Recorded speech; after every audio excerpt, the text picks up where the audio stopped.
stick me in a box and say, well, I'm conforming to norms.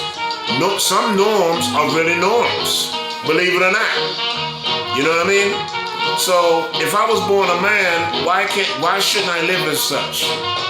But I'm not knocking anybody's lifestyle. If you wanna dabble into that, or you think that you're born that way or whatever, fine. My take on it is a mental imbalance. It's a chemical imbalance. And we have many illnesses that got chemical imbalances. That's just, to me, that's one of them. I'm just saying, I'm not trying to knock your lifestyle. Right. But don't shove it down my throat, and do not shove it down my children and grandchildren's throat. What you do in your bedroom is your business. It shouldn't be affecting the kids. I know. It shouldn't be targeted towards children. I know a lot of you. You want to teach children about homosexuality, sex. They don't even learn about their own self. How can you pee in the toilet? Personally, I know some of you, and some of you are decent people. Okay? Yeah, but say they weren't decent. What I'm saying is, keep it to yourself. I mean, that's all I'm trying to say. My children and my grandchildren don't need to be sexualized. You don't sexualize children one way or the other. You let children be children. Don't try to put down this agenda of moistness and make everybody accept it. I'm a Rastafarian by faith, which is a way of life, not a religion. Everybody don't like my lifestyle. And I don't lose no sleep at night because any people don't like Rasta. You know? I'll get along with everybody, Muslim, Hindu, Christian, because people are people. People are people. And it's good to respect everybody's faith and everybody's opinions on things. We don't have to be enemies because we disagree on one or two things, but when you take a stop, most of the things we will agree on. And it's only because it's something that's a common thread in human interactions. So with that, I'm going to leave it at that and say, look, black people, don't be fooled by Democrats. Don't be no, Mac for them to walk all over you because you're stuck on stupid. When you give your vote, make it a quick pro quo. Claude Anderson, God bless you. He tells you it's a business transaction. I give you something, you give me something. Something for something. And with that, I'm going to turn it back over to my esteemed brother / cousin / beat up on when I get ready, but he's my heart. So Rasta bless. So we're gonna probably have him come back again, and we're gonna get into the Bill Cosby thing a little bit, and then we're gonna wrap this up. Cause I say, for one, let's get a hip hip parade for Bill Cosby. Hip hip parade! Get another hip hip parade for Bill Cosby. Hip hip parade! One more hip hip parade for Bill Cosby. Hip hip parade! Freedom! Because see, that is what you call a big L for the white supremacist dominant society. Judge Joe Brown broke it down with the punk ass Mark Lamoise Hill and show you that, if people who got degrees in law and all that was to do and pertain to the law as such, this wouldn't even went that far, and Mr. Cosby would have never went to jail. You all gotta look at, okay, I'm gonna go in it like this, and I'm gonna let them, because I know I'm gonna mess with some more feminists, and I know I'm about to mess with some more Me Too fake ass heifers who just out here searching a bag. Let's just get something straight. If you around my age, right? Okay? In the 80s was our era, really. That was when we were becoming teenagers and adults. So, what was popping off back then, and even before then, alright, but I'm gonna talk about me, then we're gonna go back. Before then, back on my time, it was about being GQ, It was about being that stud, or as we say in the Rasta community, the coxman. You know what I mean? You know, this is the guys we're talking about. It was about that guy who had the fly shit, the dress nice, you know. Sister Sledge, she sings about it. Halston, Gucci, Dialucci, you know what I'm talking about? The looks dressed to kill. I wonder why. He's the greatest dancer. See, it wasn't about that. Yeah, cause see, yeah, you had to be a dancer. You know, it was about that dude. Same thing back with the women. You know what I mean? Bad Girl. Donna Summer was telling you about that in 1979. She was showing you how the bad girls get what she want and all this and that. You know what I mean? Grace Jones even show you, pull up to my bumper, baby, your long black limousine. So you know what I mean? It was a heterosexual, sexual liberated era. You know? It was that you go to the club and hook up with a girl and go home with her that very night and have sex with her. And it was nothing really out of it, you know, the norm. It was a norm. Come on, you had Dynasty, Alexis Carrington, and them, fucking everybody on the screen. You had Knots Landing and all them girls that just fucking everybody. You know? You had Three's Company, and Suzanne Summers was the fattest bitch on, the fattest white woman on TV back then. You know what I'm saying? And she was sexualizing the hell. That's what it was about. You know? And you know, the cocaine came in, and you know, when do you think the cocaine came in? What was that? Why do you think the coke got so popular? Coke was a party drug. Coke was a drug more so for women than guys, you know. Because see, unfortunately with guys, a lot of you did a lot of coke, it took away from your manhood. Some of you all could have a little vigor, but a lot of y'all know your manhood ain't really work good with that coke like that. But when you get to find that out, guess what? You gave it to your girl because guess what? The coke worked good for the girls. Girls hit coke and they want to fuck all night. So back, my era was all about that party, having fun, having sex. Who gonna get the fly guy? Who gonna get that bad girl? You gonna go home and have sex and have fun. Get up the next morning, do it again. Yes, a lot of diseases happen for people who wasn't being safe with their sex. I knock on all kind of wood when I see it. You know what I'm saying? And so, I mean, it was the thing of that time. You know what I'm saying? So, why are we tripping now that we go back 20 years back past that? Back during the sexual revolution, sex, drugs, and rock and roll, like Judge Joe Brown was telling Mark Lamoise Hill, when it was all about the steak dinner and go out, and it was about that in my era. We learned it from them. Shit. A chick knew you take her out and you buying steak dinners and all that. Sometimes you ain't had to do all that, but I did that. I had time. I hope the young lady see me and how you doing. She was a very nice young lady. It was a nice time. We dated jive. We didn't really date it. I think our dating stopped after the time we had sex. She got to know me enough for me to get to know her so we can do just that moment.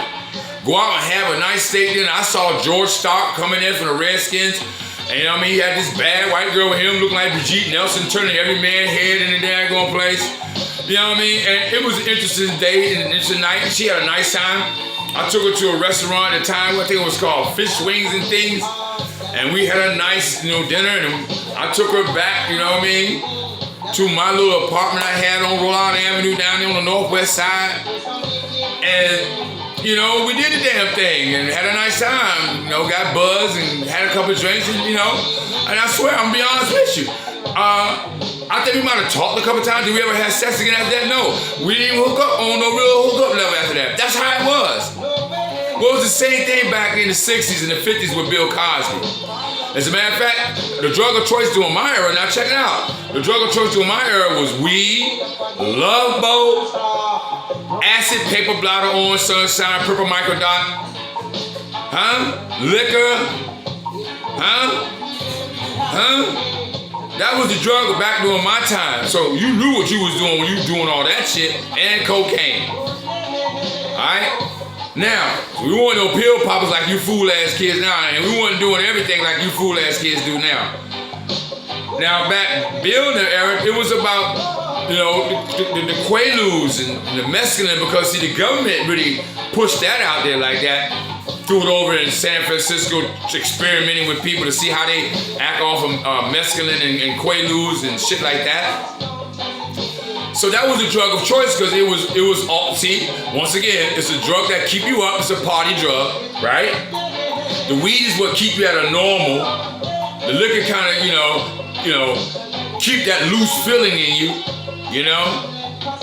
And the Quaaludes make you loosen all the way up. Particularly women. Like I was just showing you how we do that. We gave women coke. Most times you're gonna have sex. Cause she gonna get hot and bothered. And even today, well, I don't know about this garbage they probably got here today. I wouldn't put nothing in my nose out here nowadays. This shit, I don't know what oh, what the hell y'all got going on out here? But that was what was going on in my era. So in Bill's era, it was a similar thing. But they had the Quaaludes and all that shit going on. That was a drug of choice. That was the party drug, you know? So how you gonna get mad and wanna, take this man's career and throw him in jail off of a bunch of chicks who were groupies, who was coming over to get fucked, who was coming over to get high, who done, billionaires had to go out and order no dinners. The man was rich. He probably had shit catered in the house, you know?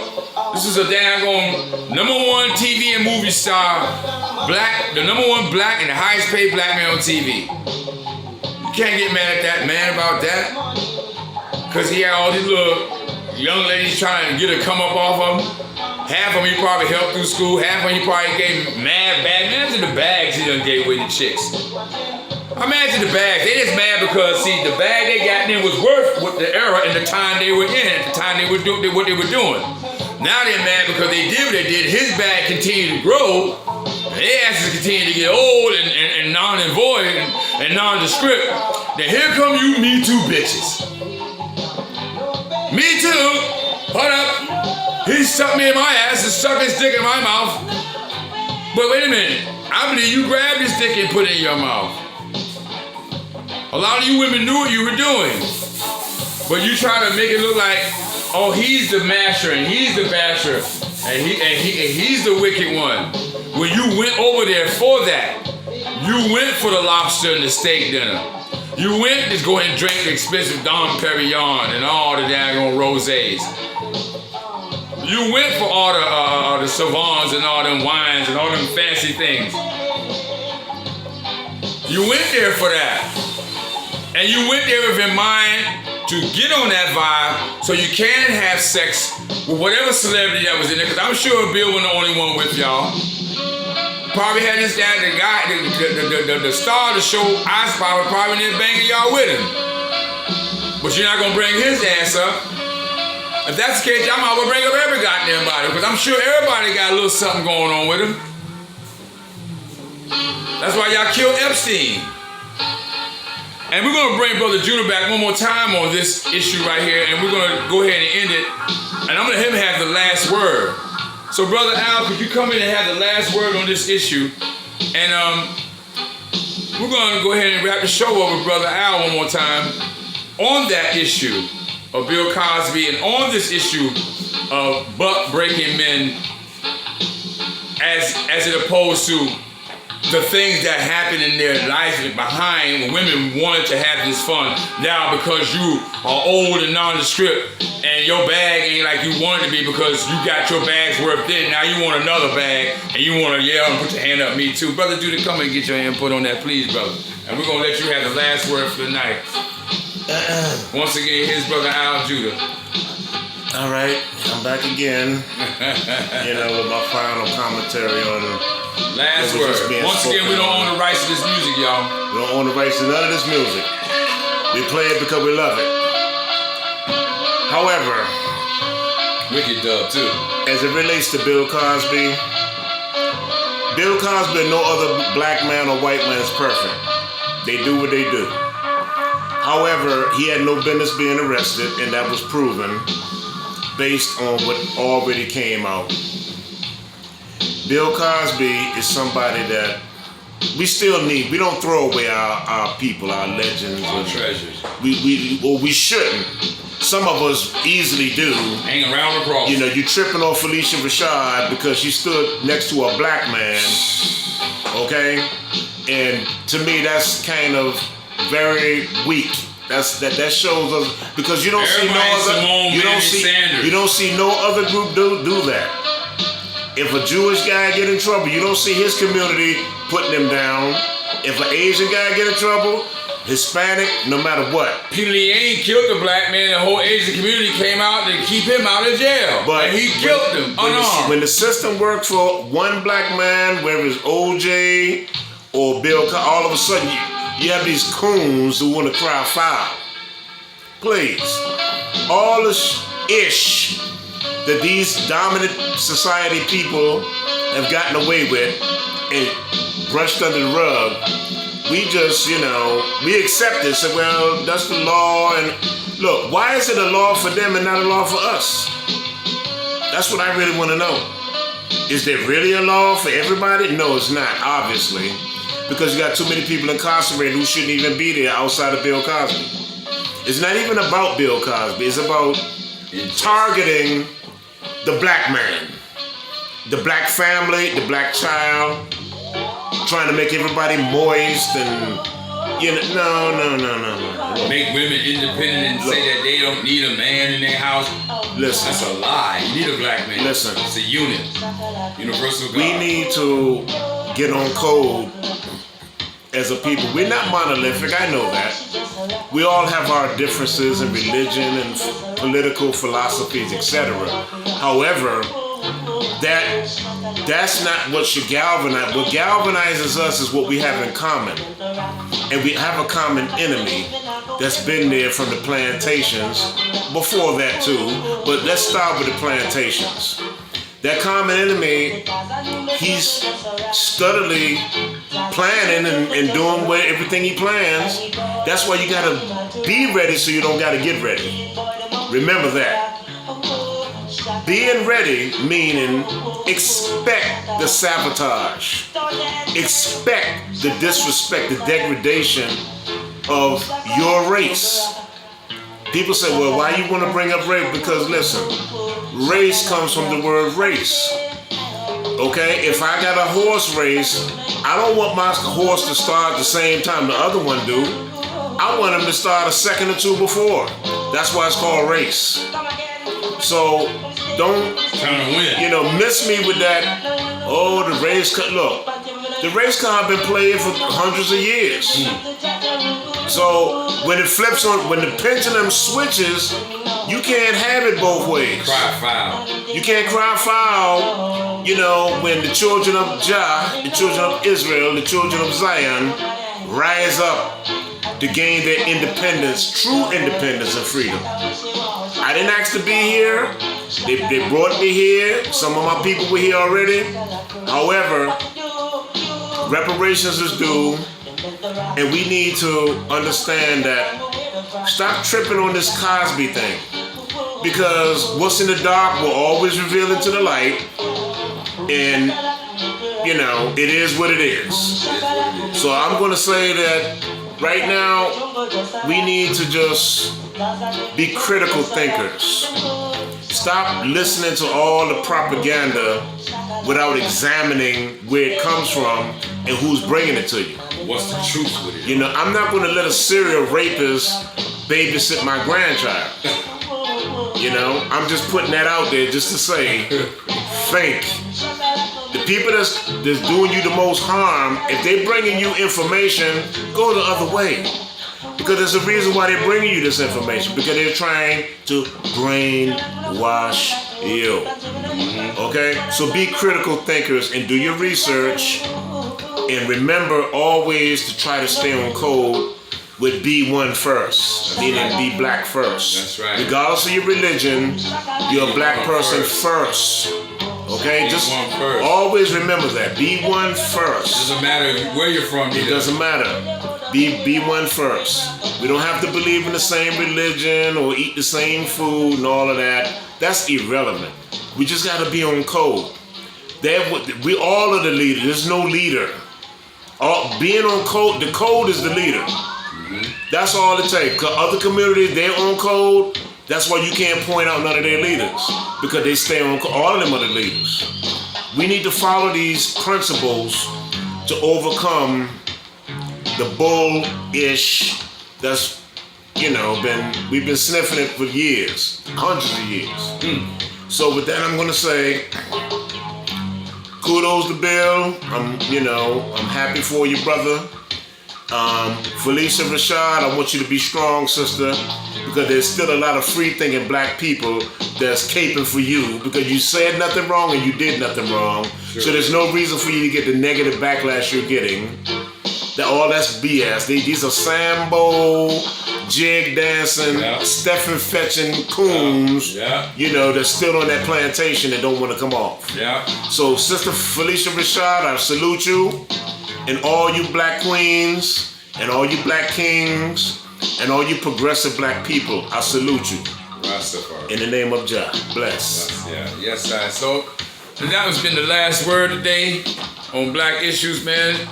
And I hope y'all, got a little insight from that. You know what I'm saying? And got another view from another person's perspective than always mine. And we'll be doing more things like this real soon, man. And I hope that you guys stay safe and be blessed. And may Jah guide you. Rastafari.